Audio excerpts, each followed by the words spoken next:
Assembly వేదికగా YCP అధ్యక్షుడు మాజీ ముఖ్యమంత్రి జగన్మోహన్ రెడ్డి పైన చేసిన అసత్య ఆరోపణలపై బీజేపీ ఎమ్మెల్యే కామినేని శ్రీనివాస్ వెనక్కు తగ్గారు. ఈ రోజు అసెంబ్లీలో తన వ్యాఖ్యల్ని వెనక్కు తీసుకుంటున్నట్టుగా ప్రకటించారు.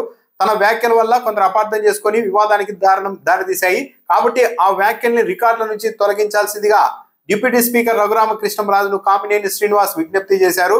దానికి రఘురామకృష్ణంరాజు కూడా సానుకూలంగా స్పందించారు. ఈ విషయం స్పీకర్ దృష్టికి తీసుకెళ్లి రికార్డుల నుండి తొలగిస్తాం, మీ నిర్ణయం కూడా సముచితమైనదే అని కూడా డిప్యూటీ స్పీకర్ రఘురామకృష్ణంరాజు చెప్పారు. అయితే కామినేని శ్రీనివాస్ ఒక జగన్మోహన్ రెడ్డిని అవమానించేలాగా, జగన్మోహన్ రెడ్డి వ్యక్తిత్వాన్ని దెబ్బతీసేలాగా ఒక అంశం చెప్పారు. దాని మీద ఈరోజు ఆయన వివరణ ఇస్తూ వెనక్కు తీసుకుంటున్నట్టు పరోక్షంగా అంగీకరించేశారు. ఆ వ్యాఖ్యల్ని రికార్డుల నుంచి తొలగించాల్సిందిగా స్వయంగా ఆయనే చైర్కు విజ్ఞప్తి చేశారు. అయితే జగన్మోహన్ రెడ్డి వ్యక్తిత్వం మీద మాత్రమే కామినేని శ్రీనివాస్ వ్యాఖ్యలు చేశారు. కానీ ఆ తర్వాత ఇందుకు స్పందించిన ఎమ్మెల్యే బాలకృష్ణ చిరంజీవిని కూడా అవమానించేలాగా, జగన్మోహన్ రెడ్డిని కూడా కించపరిచేలాగా మాట్లాడారు. మరి అదే విజ్ఞప్తి బాలకృష్ణ వైపు నుంచి కూడా రాకపోవడం అనేది ఇప్పుడు చర్చనీయాంశం అవుతోంది. జగన్మోహన్ రెడ్డి సినిమా వాళ్ళను అవమానించారు, చిరంజీవి గట్టిగా అరిస్తే తప్పించి వాళ్ళతో మీటింగ్ లో మాట్లాడేందుకు కూడా జగన్మోహన్ రెడ్డి రాలేదు అంటూ ఒక పూర్తి అవాస్తవాన్ని కామినేని శ్రీనివాస్ ప్రజల్లోనికి తీసుకెళ్లేందుకు అసెంబ్లీని వాడుకున్నారు. ఆ వ్యాఖ్యల్ని బాలకృష్ణ ఖండించారు. చిరంజీవి గట్టిగా అరిస్తే జగన్మోహన్ రెడ్డి నుంచి మాట్లాడారంట, అంటే అనుచిత పదాలు వాడారనుకోండి.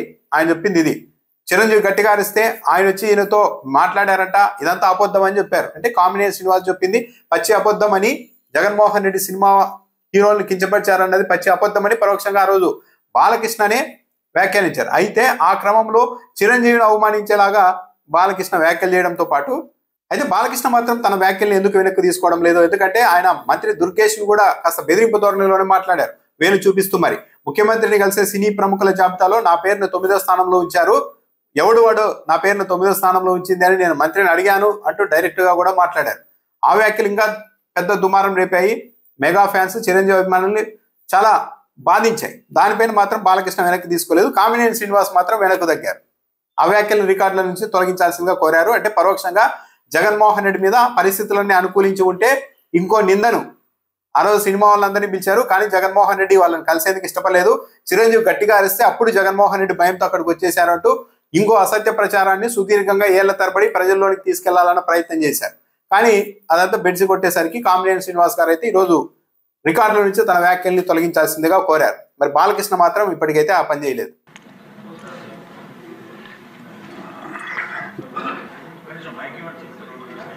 ఇచ్చారు.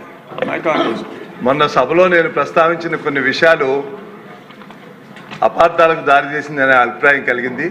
కాబట్టి సంబంధిత విషయాలను రికార్డు నుంచి తొలగించవలసిందిగా కోరుతున్నాను.